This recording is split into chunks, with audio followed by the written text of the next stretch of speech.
Harpreet to take over from here. Harpreet is the moderator for panel.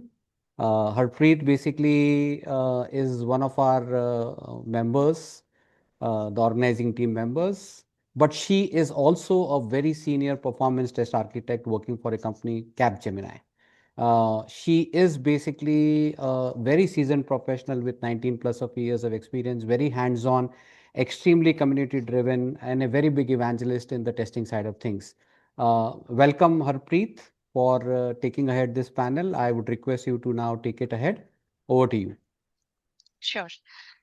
Thank you, Aditya. We'll just wait for 1 minute till our team is able to pin all the panels, and then we'll get started. Yes, I can see all panels coming. Waiting for Smita. Yes, thank you. Okay, so good afternoon, good morning, good evening from wherever you are joining us from. I am Harpreet, moderator for today's panel discussion. Topic is the death or evolution of test automation in AI-driven world. We have incredible panels lined up today, and it gets better only if we interact with people from different time zones and with the leaders who are here today to share their insights and learning with us. I'm more enthusiastic about it for a reason, because I have started my AI journey recently with AI-driven performance testing, but I'm here to open to learn from the experts here. So without taking much time, we'll have quick round of introduction from our panels here, starting with Adonis. Over to you, Adonis. Thanks, Harpreet. My name is Adonis Celestine. I have about 20 years of experience in the test automation space.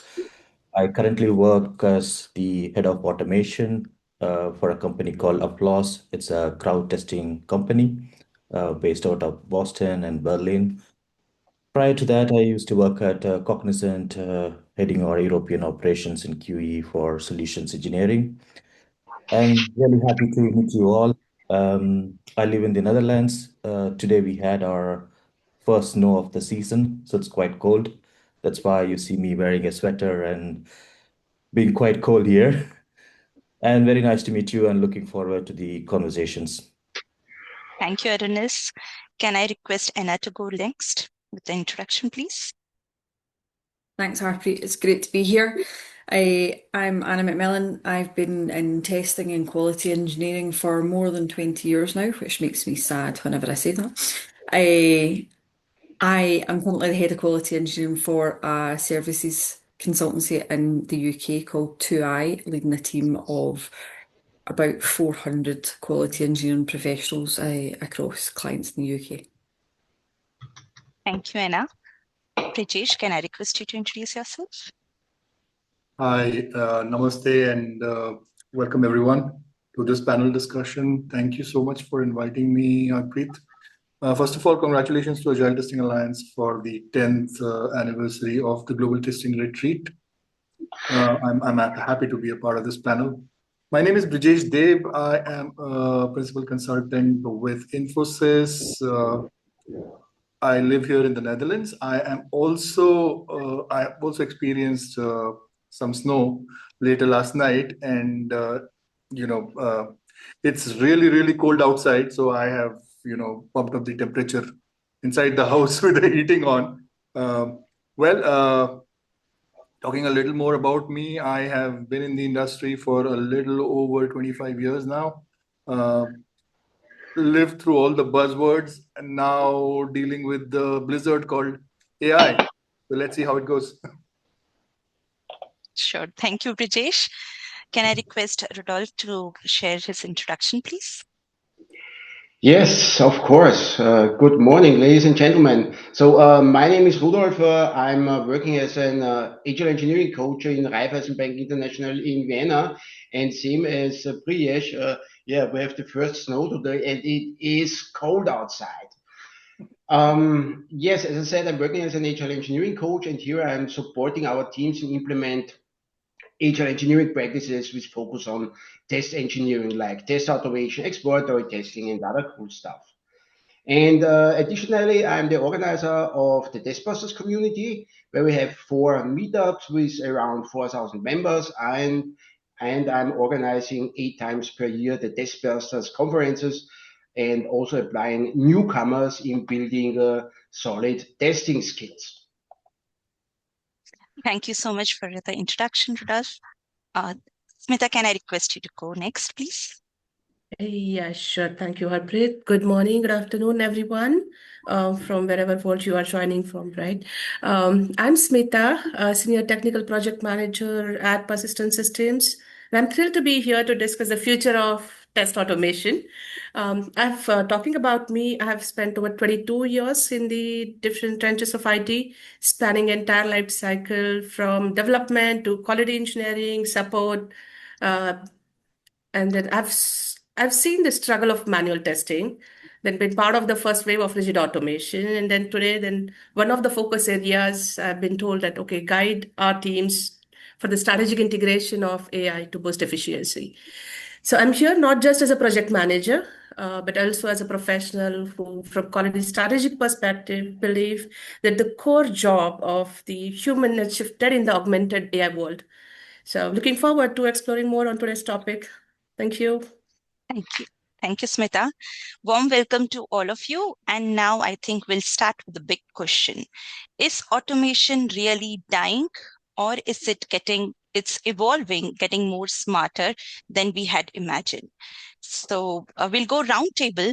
Maybe we can request Smita if you can kick off.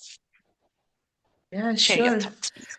Yeah, I think talking about the automation testing, I think the true death we are witnessing right now is the traditional automation budget, right? The budget we have been reserving not only for writing automation scripts, but also for maintaining them. With continuously evolving products at times, it outpaced the cost of manual testing at some times. And we were not able to even justify. We had to convince that we had to reserve something for automation. But then AI has solved this cost problem. It's the self-filling scripts that we're talking about, the latest buzzword, right? Self-filling, and then the generative test data. It slashes the maintenance cost significantly. That makes AI-driven quality not just a technological choice, but also the economically viable choice for modern softwares at the scale. But then this budget will now be replaced by spending on intelligent platforms. So it will be replaced by probably cost governing the AI. We'll need to pay the human auditor who ensures that AI predictive model is not, it's not skipping critical or regulated tests, or that it's not introducing any bias. So it is not actually the automation is not exactly dying, but it definitely it's shifting its focus. So it is evolving to eliminate what, but it will never eliminate. So that's my belief that it's never eliminate the human strategic need to ask why, for whom, right? To have that human-centric context, the cultural aspect for it, or the strategy that we want to go ahead. Yep. Sure. Thank you, Smita, for sharing your viewpoint. Rudolf, can you go next, please? Sharing your thoughts. Well, so as Smita already said, so test automation is not dying, but it is shifting from a world of predefined scripts to a world where the automation becomes adaptive and more goal driven. So the AI speed to discovery and execution, but it still depends on clear guidance from the humans and from understanding the risks, understanding the value, understanding the context. And the biggest change is that automation will no longer be the result of manual writing code. So it will be the result of decisions supported by the models. But at the other side, yeah, so at the same time, not every problem benefits from AI. And many organizations, and I know many of them, still struggle with basic automation discipline. So what we should automate? Do we have an automation strategy and so on? Not only so, oh, we have tool X and now we have to automate everything. So that means without solid engineering practices, AI only amplifies existing weaknesses.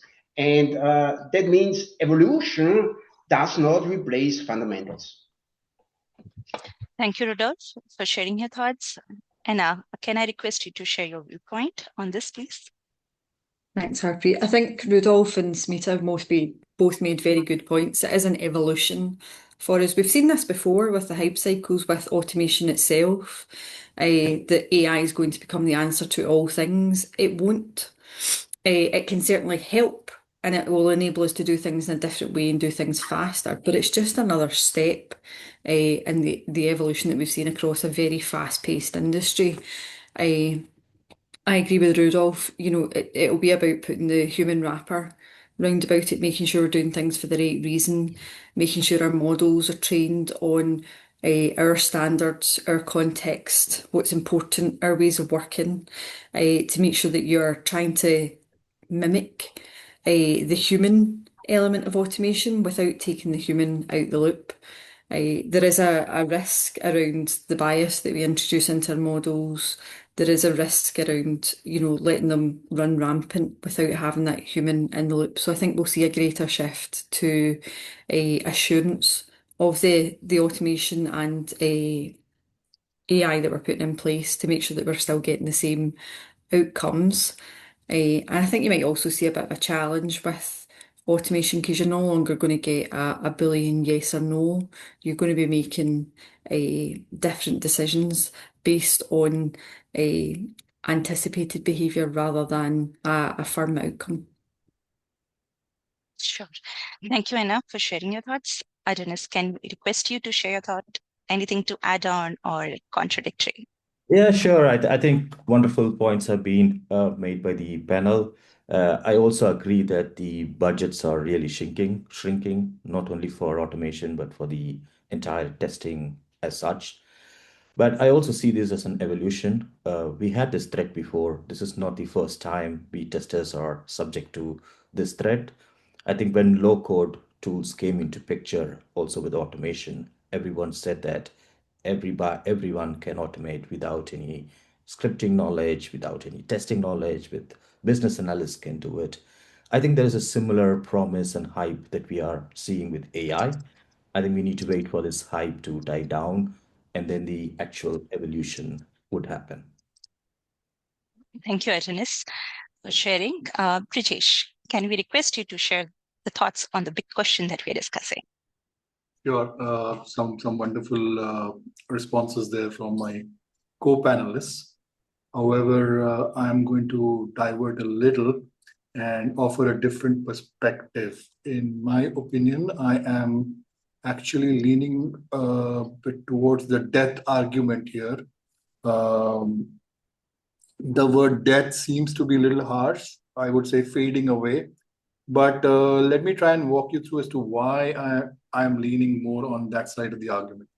Now, traditional test automation was built on a premise that's collapsing now. We spent many years, probably decades, convincing ourselves that that scripted deterministic checks is the answer to all our quality problems. And the reason why I'm saying so is because over the years, I have been a part of many of these conversations.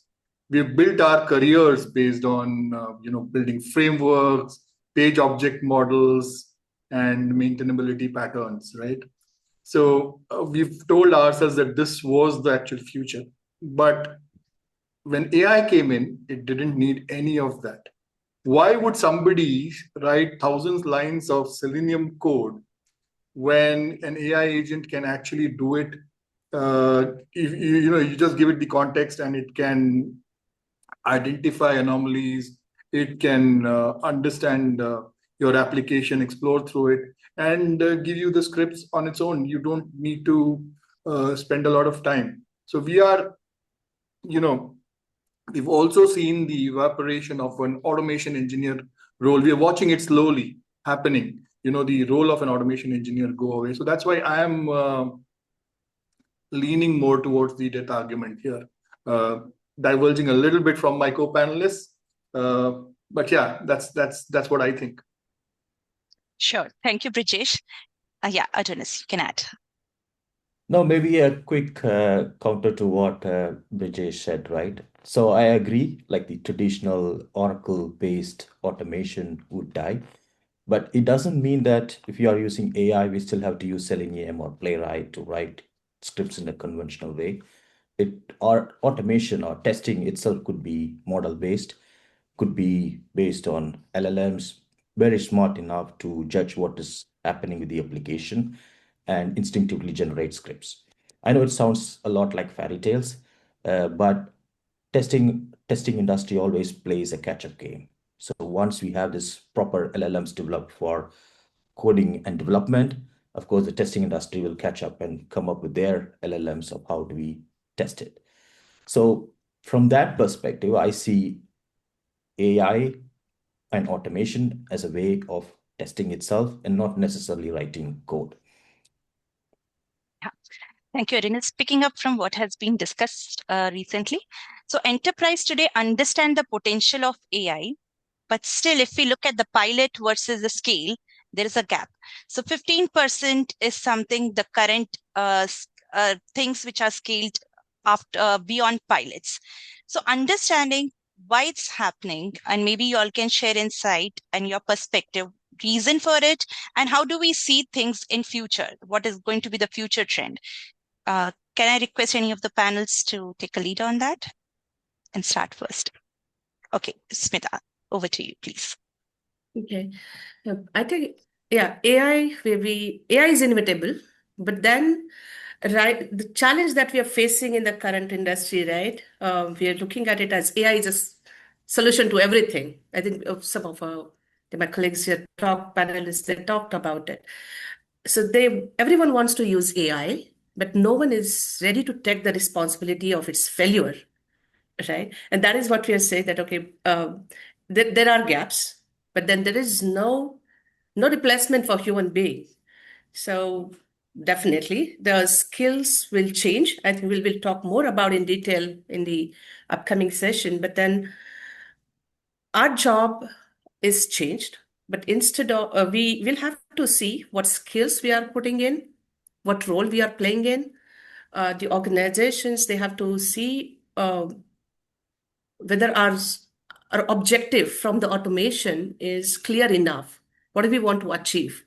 The gap that we see when we are working with the co-pilot, it is all dependent upon what prompts you are feeding it, right? If what data you are giving it to it. So you can give it the list of requirements, but if those requirements are not defined well, it is going to interpret it in its own way. So I think that is a key. The inputs need to be, that is where human factor is still there. It is just a machine, right? When every machine, when it came in, everywhere we saw it as a replacement for human being, but then it has to be trained. We need an operator who can operate it well, otherwise accidents will happen, right? But that's not Sure. that's not a problem of machine. It's the one who is operating it, right? Yeah. Very well said, Smita. I think the context that we set for our AI, that is more important, and for things to work. So human would be still required. Anyone would like to add to it or share a different perspective, if any of the panelists? Okay, so I think all aligned with that, we'll take on the next question. We still see that our fellow testers have secretly carry a fear related to AI, right? So what are the things that you would suggest or ask our testers to do to overcome this fear? So this question is open to all the panelists. Anyone can pick up. Yeah, Anna, yes, please. Thanks, Harpreet. I think it's the same advice I'd give testers on any subject. Be curious. Go and find out more about it. Don't shy away from it. Embrace it. Look at how you can learn more about how AI works, because that moves you into a different place when you're having some of those conversations. Look at how you can improve your prompt engineering, use Copilot, and think about how you can introduce it into the work that you're doing and do those small experiments to test and learn. It's like anything else, if you shy away from it, then you'll be overtaken and you will be redundant at some point in time. Your skills will not keep pace with what's required. So as testers, we're really good at being curious. So just go and be curious. Yeah, thank you, Anna. Rudolf, request you to share thoughts, please. Yes, so as the question is how the tester survived the AI nightmare, yeah, it is about upskilling. It is about learning new stuff, and it is not only about learning test automation. It is to learn how AI decides that he or she is doing that and other things. And another important thing is so that the testers learn these risk reasonings. This is what I have seen is for me the biggest problem. So the testers who understand the product risks and the business impact and the operational resilience, yeah, remain essential. And AI can search, but it cannot judge the impact in the same way as a human do it. And then, of course, yeah. So this is so where my heart goes. Yeah, it is exploratory investigation. So test automation is not enough. It can help you also AI, but at the end, yeah, you need one person who explore the system and says if it is correct or not. So this is my statement to that. Thank you for sharing, Rudolf. Adonis, please share your thoughts. Yeah, I think like AI is one of the biggest opportunity for testing community, not only in upskilling ourselves, but more from an opportunity landscape perspective. Like in the pre-AI era, it took like almost 6 months to deliver an MVP. Right now, with vibe coding, a lot of people have access to technology. They can put a lot more stuff in production without proper testing, which will backfire. We have seen in many instances where tech CEOs and CTOs boast about putting a vibe coded application in production within a week with no coding experience, and then 2 weeks later saying, "Hey, my site is under attack." So those are good opportunities that will evolve more and more as more people start using AI. So it's just for testers to get over this hype cycle and then focus on what is important, our core skills like critical thinking, risk analysis, that will become mainstream again.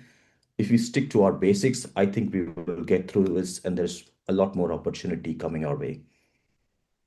Thank you, Adonis.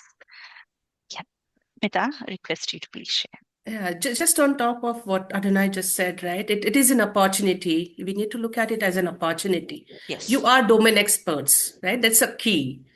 You need to leverage on AI with your domain expert. You can be that quality gatekeeper. And another thing, an opportunity I see is like, for example, Persistent is developing a SASVA platform, which can work throughout the life cycle. And similarly, there are other industries. We are working with our customers where even customers have their own AI platforms, right?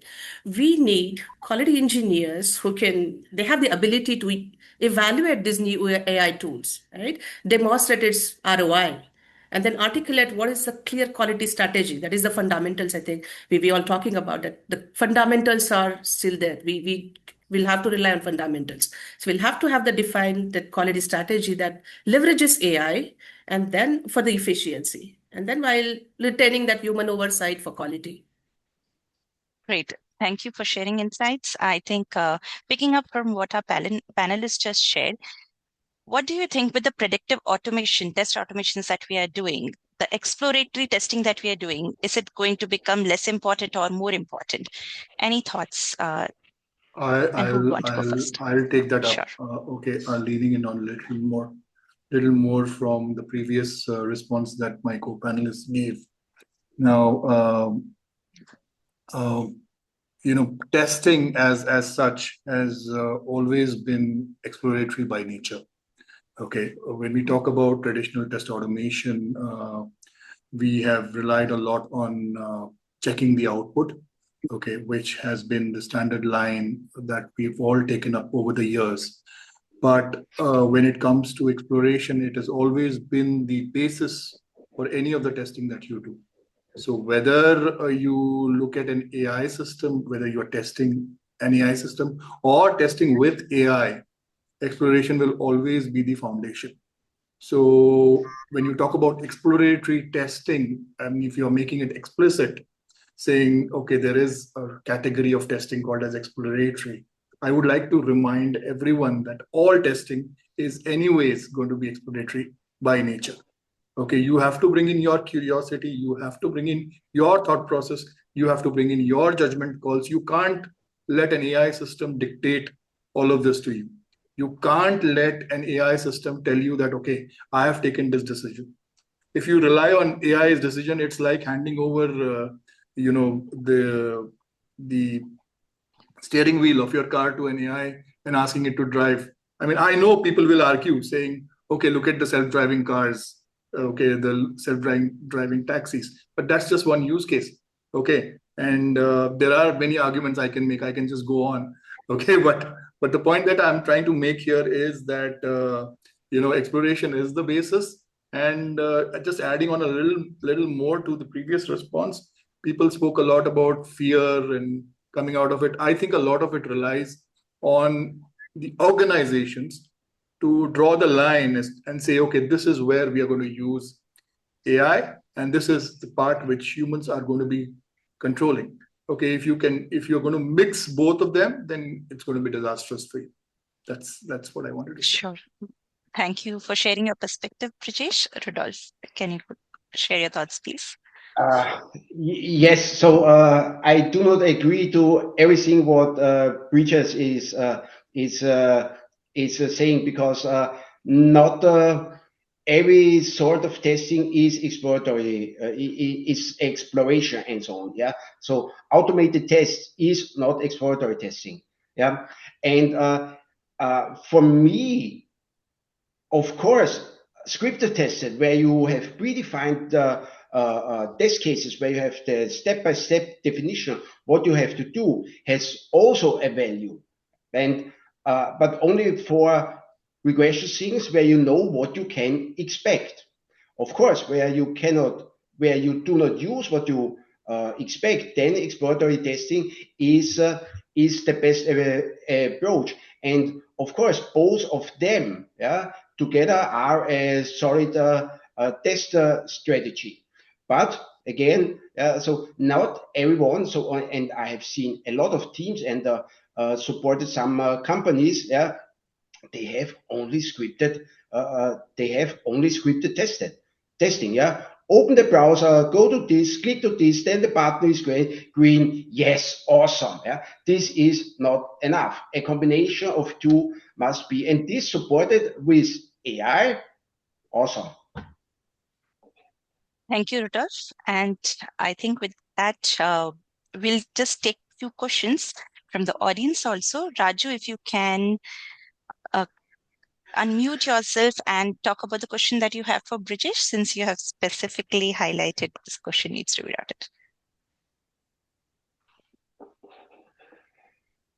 Raju, can you, or maybe you want me to read? Okay. So, Brijesh, you have mentioned that the traditional test automation is losing relevance as AI can now generate thousands of lines of Selenium code. Given this shift, what specific areas should testers focus on to stay relevant in the AI world? And should we invest more in understanding LLMs, AI-assisted testing, or testing of AI/ML systems themselves, essentially with the AI as broad superset? What key subset of skills should a modern tester develop to remain futured? That's a very good question. Okay, so the skill set of the modern day tester is changing. Okay, the fundamentals don't change. Okay, exploration, curiosity, they remain the foundation. They remain the basis. But right now, it's more to do with definition of your context. Okay, so how well do you define the context to any AI system? We all talk about prompt engineering. I would go one step ahead and say context engineering is something that you would need to learn more about. Focus on that.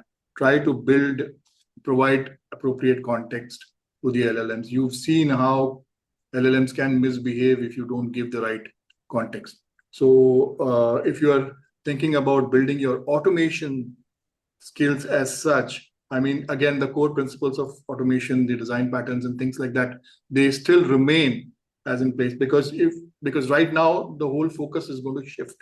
Okay, people are using vibe coding. So people have also started talking about vibe testing. I don't know, vibe coding was a term that was first used in February this year.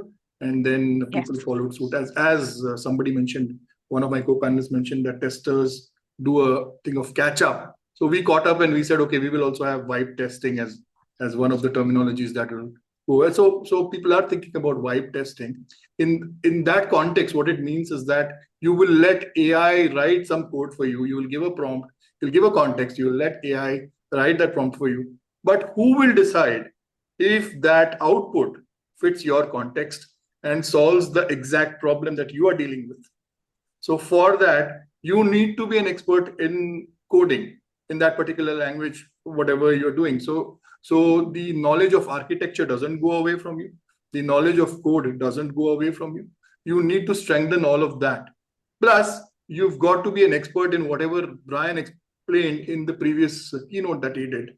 You have to know about explainability. You have to know about trust. You have to know about robustness. And you have got to be an expert in all of that to deal with the challenges that AI is throwing at you. So while we keep talking about, with AI, our skill set is evolving, I would still hold on to my death argument that the traditional role is going away and an entirely new skill set is replacing that. So that is what is my response to this question. Thank you. Thank you, Thank you, Raju, for the Brijesh. question. Yeah. Soumya, you have a question. Would you like to unmute and ask? And if it's for any panelists to take, or you have any specific panels to ask? Thank you. It's for anybody really, but yeah, I'm curious to know because you're all amazing kind of heads of quality engineering function.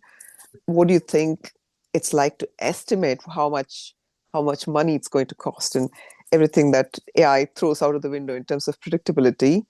What do you think it's going to be much more challenging to define and tell our stakeholders how much it's going to cost to automate something? Thank you, Soumya, for that question. Can I know? Yes, Rudolf, you can go first.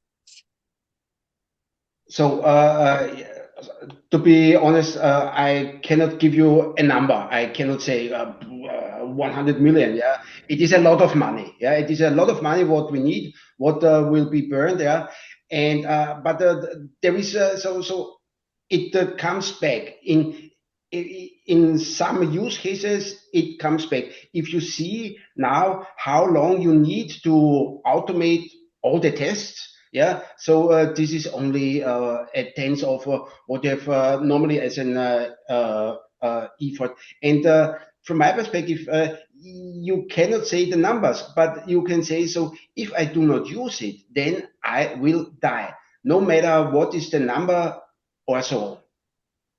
I'm done. Thank you, Rudolf. Adonis, if you would want to add, and then we can have Smita to answer. Yeah, sure. I think it's a very hard question, like how do we estimate test automation while using AI? If you look at our traditional way of estimation, we look at the number of test cases, the tools that we use, the manpower that we put in. With AI, I think we have like few more elements, like what is our AI provider? How does our contract looks with that? Do we take that into cost? How many hits are we going to hit the base foundational LLMs? How big are our tokens? All these things contribute to the cost as well. But there is also a productivity gain. Like if you estimate like 4 hours per test case to automate, that productivity has to change because we are using AI to speed things up. And that also varies. There are some industry benchmarks around it. For example, if you are using tools like Copilot, don't take my word for that because it's an estimate, right? Potentially your automation effort can increase by 20 to 30% if you are using a tool like Copilot. And if you have an agent which creates testing for you, that can significantly go from 40 to 50% compared to your previous effort with traditional scripting automation. So these are industry benchmarks, but of course, you need to look at your application complexity to decide what the estimation would be and what the cost for that will be. Thank you, Adonis. Smita, I request you to please share. Yeah, I think just to add on top of that, Athorn and Rudolf did cover most of it. But then the point that Brijesh mentioned earlier, right? We need to take a call where exactly do we use AI and where do we exactly keep things in human hand, right? So that is a key. And it's not only for quality, I think it's across the life cycle, everywhere. Where do you want to use AI and how much you want to dependent on it? And then second, how much your skill force is available, right? How much they are experienced. I think this will evolve. Right now, everyone is trying to adopt AI. Eventually, it becomes just a day-to-day norm. Right? There's like Adonis, he said earlier that this is not the first time we are seeing this change, this kind of change, right? We have gone through earlier. We've almost thought that, okay, this is going to replace something else. And then we have adopted, we have upskilled ourselves and done it. So the estimations, probably it will have to start with some POCs kind of thing to see how much is applicable for your use case, your solution, how much you can use it. Is it applicable? Is it solving your problem? And then on top of that, you'll have to estimate. And that would be an estimate. So you'll have to be ready for accounting some risks, some assumptions to it. And then you'll have to skill it. You cannot directly put AI for everything and just go with it. True. Thank you, Smita. Rudolf, I think you have something to add. And Brijesh also. Yes. Later. So only one or two sentences. So the thing is, we should not ask, so what are the costs for doing the AI stuff? Or what are the costs for doing test automation? We should ask another question. Yeah. So what are the costs if we do not use AI? What are the costs if we do not have test automation? Yeah. So I had a lot of discussion with our product owners always. Yeah. So tell me what is the return of investment? Give me a number and so on. Yeah. And then I'm asking always, so okay, so go in the other direction. Ask, yeah. So what are the costs if you are not using all this stuff? And this is the thing what we should answer. Thank you, Rudolf. I think Brijesh, you wanted to add to what Adonis, Smita, and Rudolf had said. Yeah, or maybe the question on an estimate of using AI is always going to give you a murky answer.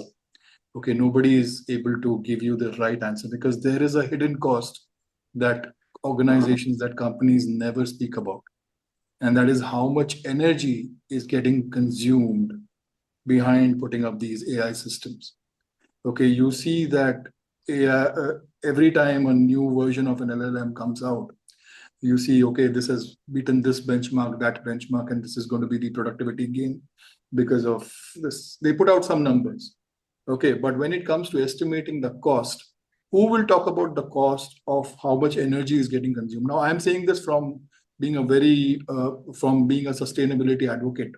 Okay, and from that background, I'm coming up with this question.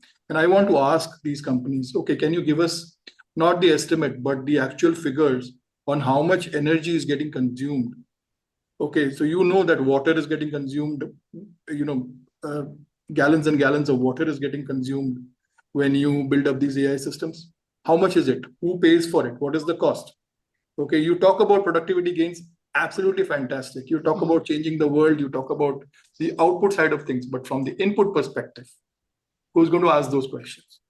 So that is the thing that I would ask people, in this audience to go and ask, their employers, their AI providers, okay, who is going to talk about that? These are some of the questions that are not raised, some of the points that are missing, even in the Gartner reports or whatever. Okay, but this is a fundamental question. So this is what I wanted to add. Thank you, Brijesh. And there's one more question which I wanted to take with all of you panel. Then also Aditya has posted it, which is regarding the if something goes wrong, right? Aditya, would you like to unmute and ask questions to our panelist? Yeah. Who is So, taking? especially with reference to the inclination towards basically the classic automation and automation engineers going dead, or you don't need them, especially to somebody who can answer. Look, what happens is when you start automating, you at least control the script. In this case, we talk about scriptless, you talk about predictive. So somebody else is generating all those scripts. And we have seen in one of the automation challenges we did, a specific challenge, they could not even go to the first step. So, and they were trying to do, they were keep on trying to do, and then basically they said, okay, let us do manual. And in a case when you start solving some things and when things get solved, you're running it, and let's say that it's a CI/CD pipeline going on, and now you are stuck. You don't even know what the code is behind the scenes. It is something which is right there, and now you have been asked to basically make sure that automation kicks in. Regression has to be done. So, do you basically start from scratch, or do you want somebody expert to resolve it? How do you solve time there? So I would say it is basically getting more complexer and murkier, and you would need better skills and better automation engineers to solve that. What do you think? Thank you, Aditya, for asking this question. I think Anna has raised her hand. Request you to please start. I think that's a really good question, Aditya, and it touches on a few points that I think we've discussed throughout the panel. It will be more important, I think, to have people that have the skills. You know, vibe coding, there's this expectation that nobody's going to have to understand code anymore. The reality is garbage in, garbage out. If you don't train your models and you don't have good standards and you don't have the right things, you're going to get rubbish outcomes. It's the same with automation. And I think this is part of the fear for organisations of embracing AI-led solutions, whether that be coding or whether that be automation or whether that be the products themselves. What happens if it goes wrong? Who's going to cover it? Who's going to pick up the risk? And that's where starting small, I think, is really important. Doing those experiments, testing it out, figuring out what works, training your models really well, building that up over time. You can't go big bang with this because you might end up with absolute garbage. And you need to make sure that you build that trust in the models. You've got explainability in there so you understand what it's actually doing. And with that, you need time and you need expertise. Thank you. Adonis, would you like to add to what Anna said, or a different perspective? Yeah, sure. I just want to touch upon the skill set part of it, right? Yeah. I think Aditya covered okay, we have like a basic flow which testers are struggling to automate. Can AI jump in and help and make it clean and have it ready? I think that's a very dangerous approach. We have seen AI time and again adding dependencies which are not relevant, adding dependencies which are maintained by one person somewhere. So all these things is quite dangerous. It does involve a kind of efficiency, but that will backfire. My perspective is using AI would require a much more technical expertise when it comes to test automation than without it. So it is not a replacement for blind vibe testing, so to say. Thank you, Adonis. I think Anna talked about garbage in, garbage out. Then you talked about the expertise, the human expert in loop. And then Brijesh, over to you to add your thoughts. Yeah. So what Adi mentioned in his question has been a classic problem with automation. What happens when you are trying to automate stuff is basically you are trying to solve problems that you have created rather than solving the customer's problem. So this has been the story of automation for so many years. And I don't think AI is here to solve that for you. It is up to us to solve that. Like I mentioned in my one of my previous responses, the total skill set of the testers is going to change over the years, will need to change now, but the fundamentals are still going to remain the same. Okay, whatever fundamentals you were applying to testing, for example, your exploration skills, for example, your curiosity, for example, your ability to read, interpret, and debug code, for your ability to understand the architecture of the system, the dependencies. Okay, all these will remain. Okay, however, you will have to strengthen it because right now what you're going to see is you're going to see a barrage of AI generated code. And that is why a lot of companies are rethinking the role of a developer, where they are firing away all the senior developers and hiring junior developers just to debug that code that's written by AI. So you see that they will say, okay, we don't need testers, we'll have developers do that job. So that is how the landscape is changing, because the way companies look at it. But for you to survive whatever is happening, you will need to work on your skill set again. You will need to think about ways in which you can sharpen the skills that you already have and then raise your game. Okay, but you cannot do it at the cost of forgetting the fundamentals. That is what I want to emphasize again and again. Okay, your fundamentals will remain. You have to stay strong with it. That's my response. Thank you, Brijesh. In the interest of time, we'll have a quick round table to conclude with having one sentence from each of you so that there are some key takeaways for our audience, starting with Rudolf. Would you want to share in one sentence for our audience? In one sentence. Okay.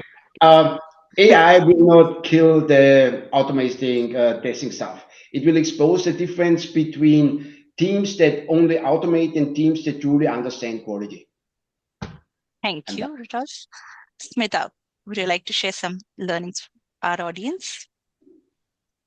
Yeah, I think the conclusion is what we said in the beginning. AI does handle the maintenance-heavy aspects of automation, but then humans are still essentials for the basic fundamentals, the exploratory testing, human context, and we are still the final quality gatekeepers. Thank you, Smita. Anna, can I request you to share, please? Sure. So I think for me, it's about skills and staying relevant. Sharp, as Brijesh said, sharpen your fundamentals and your core skills, but you need to up your technical game. Thank you, Anna. Adonis, can I request you to please share? I think a lot of good things have been said already. Probably I want to leave everybody with a tip. Like, I think there are one of the question, like, if not Selenium and Playwright, what other tools should I look at from an automation engineering perspective to test AI application? I think there are tools in the market called Promptfoo, Pirate. These are tools which are specifically purpose-built for testing AI models. I think that would be a good place to start with in enhancing your skills, understanding how it works with adversarial testing and so on. Thank you, Adonis. Brijesh, can we request you? Yeah, so one sentence would be a tough one, but I'll Sure. try to keep 30 this seconds of really short. Okay, so don't try to survive AI. Try to ride AI is one tip that I'm going to say to everybody. That the moment you think that, oh, I have to survive this AI blizzard, well, then it's going to be disastrous for you. Okay, you've got to go with the times. Okay, upskill yourself. Like I said in my previous responses, focus on the basics, learn new skills to make yourself adaptable into whatever is going on. It's extremely important that you know what is going on in the industry. Keep up. Okay, ask questions. Do not forget that, please. Okay, AI or not, as a tester, your job is to ask questions. Clarify the context at all costs. Okay, these are very simple things. As long as you do these right, I'm sure AI is going to help you. Okay, AI is an assistant. Don't let it decide for you. Please be in charge when AI is beside you. That's why they called it co-pilot and not pilot. Okay, that's the basic reason for that name, co-pilot. Okay, treat it as a co-pilot. Don't let it be the pilot, please. That's what I'm going to end it with. Thank you, Brijesh. I think we had wonderful panels, and each one of us present today in the audience have learned from you all. And with that, I think we summarize that test automation is not dying. It's intelligently evolving with a human required, and we need to upskill for us as per the industry trends. So thank you so much for the time today and sharing your perspective on this topic.